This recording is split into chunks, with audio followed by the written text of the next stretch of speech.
Oui, Denis et Timothée étaient là pour nous parler de Dune partie 3. En effet, Warner Bros. M'a invité à un événement assez spécial et voici ce qu'on a appris en primeur sur la conclusion finale de Dune partie 3. Tout d'abord, on nous a présenté la bande-annonce qui est sortie hier sur les internets. Ça se passe 20 ans plus tard et on voit comment est-ce que le pouvoir est peut-être monté à la tête de Paul, peut-être pas. C'est une bande-annonce qui nous en donne juste assez, mais pas trop pour pas qu'on fasse « Hey, j'ai vu le film au complet en voyant la bande-annonce ». Parce qu'une bande-annonce qui divulgage le film, je déteste ça. Pour ce qui est du question-réponse, ce que Denis Villeneuve nous a dit, c'est que les films 1 et 2 de la trilogie fonctionnent vraiment comme des films frères et sœurs, entre guillemets, des siblings movies, alors que le 3 est vraiment quelque chose de différent. En effet, on nous a teasé qu'on allait un petit peu plus dans le trailer avec celui-là, et même qu'on allait redoubler dans l'émotionnel, mais si je me fie aux 5 premières minutes du film qu'ils ont diffusé en primeur, on ne perd pas l'action. Parce que oui, si vous vous rappelez les gros vers des sables gigantesques, eh bien l'arme qui est montrée dans la séquence de guerre d'introduction, c'est encore plus gigantesque et impressionnant. Et à la vue de ça et de la bande-annonce, ça va être un des points constants, j'ai l'impression, de garder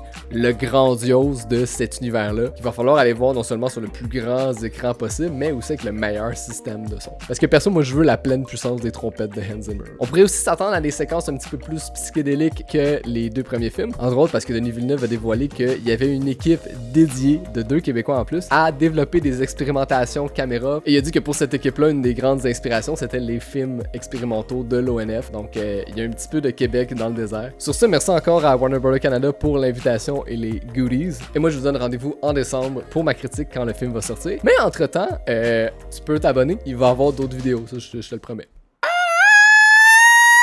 Ah, il était pas pire, celle-là.